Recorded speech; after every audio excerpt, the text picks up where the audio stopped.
Well, Broncos Country, what is going on, man? Hopefully, you guys are finding a way to enjoy this Monday after a Broncos loss. The win streak is snapped. The win streak of 3 games this year and the win streak of 5 home game wins against the Chargers are all snapped as the Broncos got beat yesterday 23-16.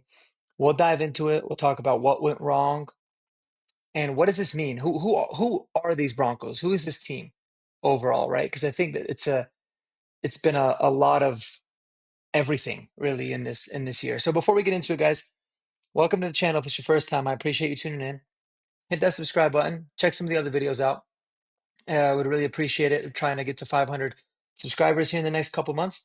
And if you love all things Denver sports, then you're gonna love the channel here. So appreciate it in advance. And let's get into it. All right, guys. So the Broncos game yesterday was ugly, ugly, ugly, ugly. Probably the worst half of football. Talked about the first half of the game that we've seen this team play all year. And that's what I think was most surprising about it. And it was a very strange, really from the beginning, right? We lose the coin toss, we end up receiving the football. Uh, Bo Nix, on his first pass attempt of the game, kind of leads Marvin Mims a little bit. He gets one hand on it, ball gets tipped up, ends up getting intercepted. We do ultimately hold the Chargers to a field goal on that drive, but then the Broncos defense gets on. Pat Surtain gets hurt on like the first defensive play. He gets knocked out with a concussion. Bunch of players ended up getting injured at first. So it was a really weird feel to the game at first. But the Broncos just couldn't get anything at all going whatsoever. The first half was absolutely brutal. The offense was not moving the ball. The run game was non-existent. The defense could absolutely not get off on third down. It was it was very tough from the beginning. And it was just what I felt was the worst part about it was I felt like the team wasn't into it. You didn't feel the energy and the fire from the defense especially. You really just felt like it was a just an ugly, ugly game as it gets overall. We were turning the ball over, the penalties were killing us. Nothing was going on. So we ended up being down 20-0 at halftime and then ultimately scored 16 unanswered in just the fourth quarter before we could finally get it going. We made it a little bit interesting, like it seems like we do, but it was way too little, too late. You can make the argument that 23-16 was definitely not nearly as close as this game was. But I did like to see the fight and the effort that the team showed at the end, especially going into the New Orleans game this Thursday on a really short week. Now, that being said, when you break it down overall, right? Who is this team? This team kind of just seems to always get caught up doing the exact same habits that you find them doing. You found them doing really early on in the season, right? And that's what I think is probably the most frustrating part about this entire situation for me is, it really is just like, man, this offense is one or two plays away. This offense is very close, and I do believe that. But there also comes a point where, like, that's how kind of the league is in and of itself. You cannot continuously have self-inflicted wounds that absolutely kill your drive.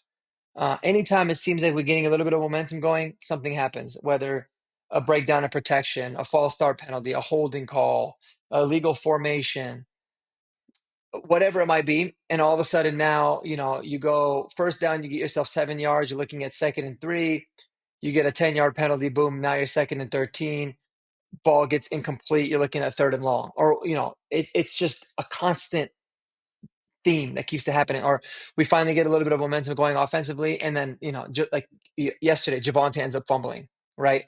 Or man, it just goes right off the receiver's hands, and it was a bomb, and it was right there. Maybe he could have, went up there and made a play.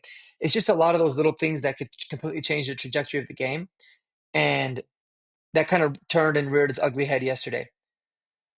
I think that Sean Payton and his coaching staff really need to come to terms with the fact that the guys at the skill position players that they consistently want to roll out and feature, right?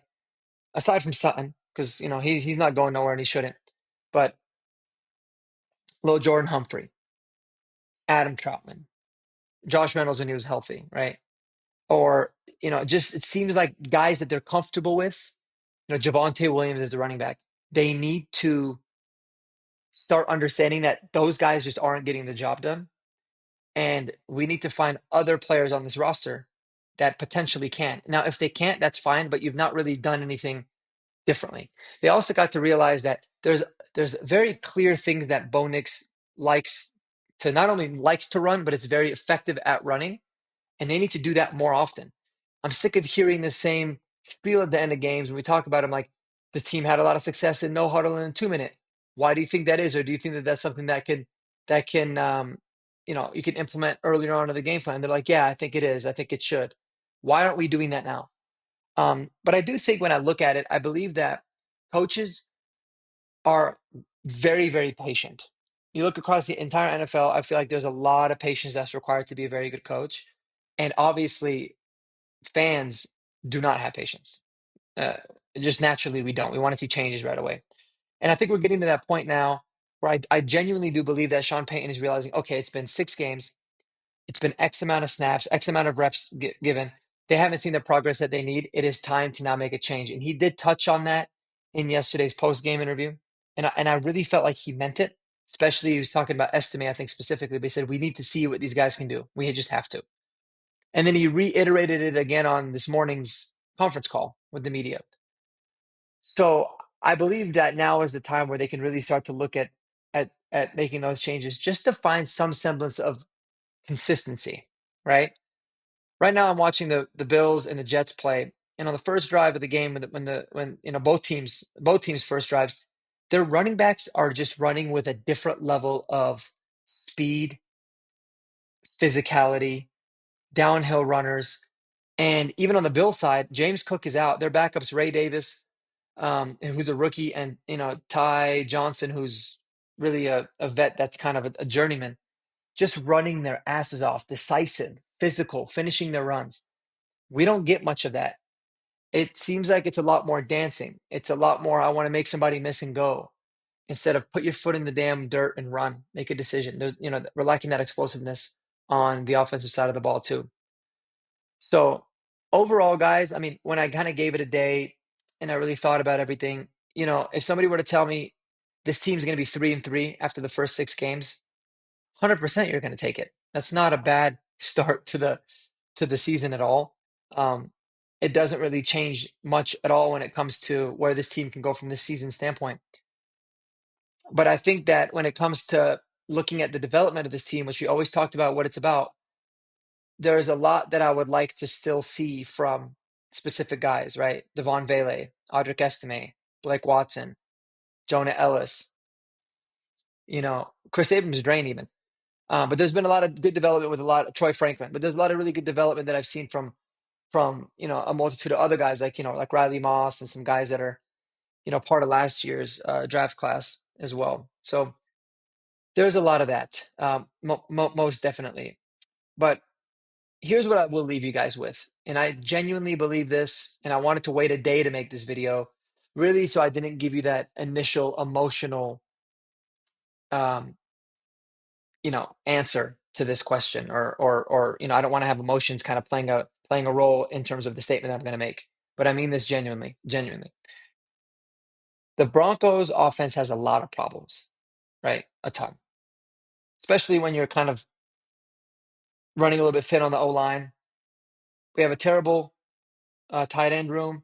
Our running backs are absolutely below average, at least the ones that we've been featuring, just below average. And outside of Sutton, our skill position players are all below average as well. But Bo Nix is definitely not the problem. That guy has something about him when I watch, not just live, but then when I take time to process it and then I rewatch, that I think is really special. And I feel like you can really see that he is hampered a lot of the times by guys just not necessarily always getting open. But my God, is there so many situations where he just makes plays happen. The unfortunate thing is it seems to be happening, in 2 minute, whether it be the end of halves or closer to the end of the game, where a lot of people just think, oh, it's prevent defense. He's making plays because of prevent defense, and it's like, no. I just think at that particular moment, he knows that it's crunch time. He knows that there's some desperation there, and he just goes out there and tries to make a play. And man, does he ever! Those two touchdown drives that he led in the fourth quarter of yesterday's game were extremely impressive. A lot of really good throws. The one that it looked like he missed was a clear bad route by Sutton. He even tapped his chest because he was expecting Sutton to break out, and Sutton just ran a comeback rather than an outbreaking route.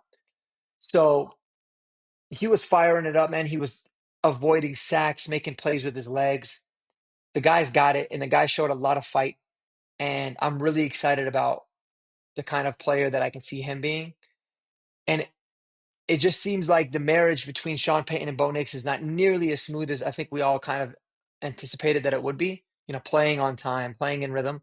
You see semblances of that, but it's not consistent enough. And I don't think it's necessarily because, Bo Nix can't run it. I think a lot of these guys just are not able to get open, or in the times where they do, and a time where a play is successful, there's some sort of a penalty that ultimately ends up killing the drive and setting the entire offense back, and then you can't really get into a rhythm there. And I think that's where the frustration lies, in my opinion. So I really do think that we're close. I think we need to start getting guys into better positions to be able to make plays consistently. And we need to establish our identity early. But I also realize that we are not a team that can afford to be playing from behind very often. It may be 3 points, 10 points, fine. But there's no way we can be down, two possessions plus and expect that we are going to be a team that is going to be able to get set up. It also takes you completely out of your offense entirely. I would like to see them go back to the type of offense that we ran when we played in Tampa, where we spread it out and we allowed for the pass game to set up the run. Because it seems like, we start off games, we start off with two different runs, we get, 2 yards, 3 yards, it's 3rd and 5. You're putting a lot of pressure on that drive. Once that doesn't happen, it seems like, okay, now we got to scrap it and we're starting back over. There's just not a rhythm that they can seem to get to. And Bo Nix talked about that too. But guys, overall, I think that the Broncos are sitting at a fine place as a team overall. Sometimes losses like this are exactly what a team needs to kind of regroup and rehumble. That they've showed so far in the season that they're a team that responds to adversity pretty well.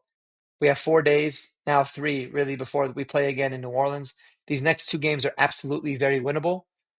But we need to just focus on not turning the ball over and not having penalties that kill you and kill the team. Can't happen. Not overly worried about the defense. They really did look bad. It was unbelievably frustrating to watch them be as poorly as they were, especially on third downs, because there's a lot of times where it was 3rd and long and they were just giving it up consistently. They tightened up a little bit in the fourth quarter, but I'm going to give this defense all the slack in the world, all the slack in the world that they need, because at some point the offense needs to step their game up, especially in a game like that where you just got absolutely manhandled in the trenches. They controlled the ball for God knows how long. It ended up being at one point it was 3-1 time of possession. I think it was like 22 minutes to 8 minutes in the first half. They ultimately ended up having 37 minutes of time of possession, but we really caught up a lot at the end. The defense was gassed. The defense was constantly on the field. Some of it to their part, but a lot of it was because the offense could not sustain anything and get anything going. So overall, guys, I want to know how y'all feeling. How's Broncos country feeling? What changes do you think that we need to make? I don't think it's panic mode by any means, but I do think that it is time to implement other guys, maybe even A.T. Perry, this week, to really see what it is that we got, because we need to come to a conclusion. We need to look at this offense and say, who the hell from the skill position player is going to step up consistently? It's an open house right now, and we're taking tryouts, and we need to see who that person is going to be. Because if it's not going to be anybody on this roster, we'll find somebody that it's going to be. So let me know what you guys think, Broncos country. Take care of yourselves. Spend time with the people that you love. And until the next time, peace out.